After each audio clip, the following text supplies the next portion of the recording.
Guys, അപ്പം നമ്മൾ കുറച്ച് ദിവസങ്ങളായിട്ട് കഷ്ടപ്പെടുകയായിരുന്നു.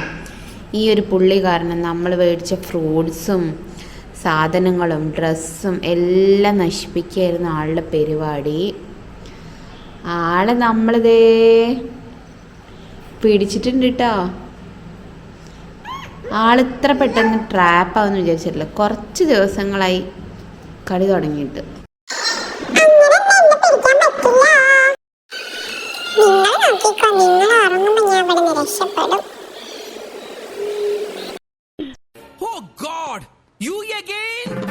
വീണ്ടും നിങ്ങളോ?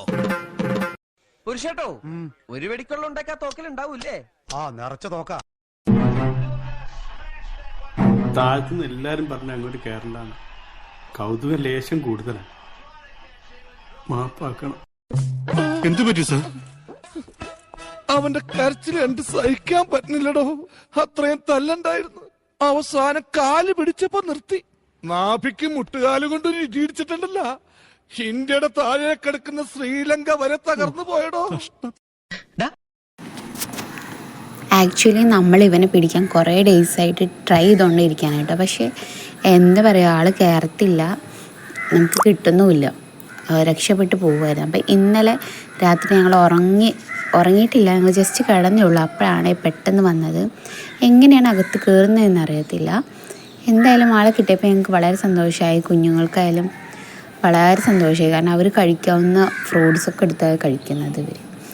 അപ്പോൾ എന്തായാലും ഇത് പിടിച്ചത് ഞങ്ങൾക്ക് വളരെ ഹാപ്പിയായി. ഇനി എങ്ങനെയെങ്കിലും ഇതിനെ കൊല്ലണം. പക്ഷേ എങ്ങനെ കൊല്ലണം, എന്ത് ചെയ്യണം ഞങ്ങൾക്കറിയില്ല. അപ്പം ഞങ്ങൾ എന്തായാലും ഇത് പുറത്ത് കൊണ്ടുവച്ചു.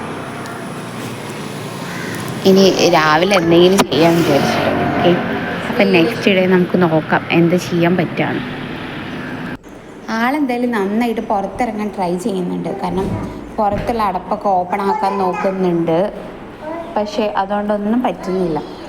ഞാൻ ഒരു എന്താ പറയുക, വെയിറ്റുള്ള സാധനം തൊട്ടടുത്ത് വെച്ച് കൊടുത്ത കാരണം കേട്ടോ പുറത്തിറങ്ങാത്ത. ആൾ നന്നായിട്ട് പ്രഷർ ചെയ്യുന്നുണ്ട് പുറത്തിറങ്ങാൻ വേണ്ടിയിട്ട്.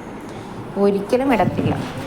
കാരണം ഇനി ഉണ്ടാവും ഇതിൻ്റെ മക്കളും കൊച്ചുമക്കളൊക്കെ ആയിട്ടപ്പോൾ ഞാൻ ഇതിനെ ഇനി കൊല്ലം പോകുന്നത് എങ്ങനെയാണെന്ന് വെച്ച് കഴിഞ്ഞാൽ, ഇതിനെ നല്ല മൊട്ട വെയിലത്ത് കൊടുന്ന് വെച്ചിരിക്കട്ടെ. ഓപ്പൺ ടെറസാണ്.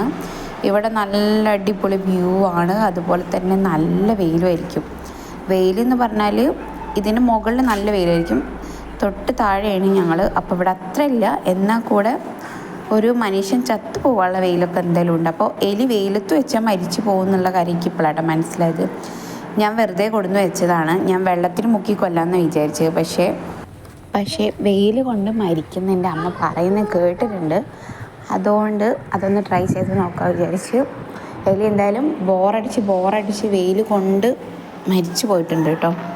പെട്ടെന്ന് തന്നെ മരിച്ചിട്ടുണ്ട്. 1 hour കൊണ്ട് വെയിലത്ത് വെച്ചിട്ട് മരിച്ചു. അപ്പോൾ എല്ലാവരും ഇനി ഇങ്ങനെ ചെയ്ത് നോക്കിയാൽ മതി ഒന്ന്. ഇനി എന്തായാലും ആരും മുക്കിക്കൊല്ലാനൊന്നും പോകണ്ട. ആൾ വെയിലത്ത് വെച്ചാൽ മരിക്കും. അപ്പോൾ ഇനി അതൊന്ന് ട്രൈ ചെയ്ത് നോക്കുക. അപ്പോൾ ഇനിയും കൂടുതൽ എലി പിടിക്കാൻ വേണ്ടി എന്താ പറയുക, കൂടുതൽ മുൻകരുതലുകൾ എടുക്കാൻ പോവാണ്. ഇന്നും പുതിയൊരു എലിക്കണി വെക്കും ഞങ്ങൾ എന്തായാലും. ഇതിൻ്റെ മക്കളും കൊച്ചുമക്കളൊക്കെ ഉണ്ടാവുമല്ലോ.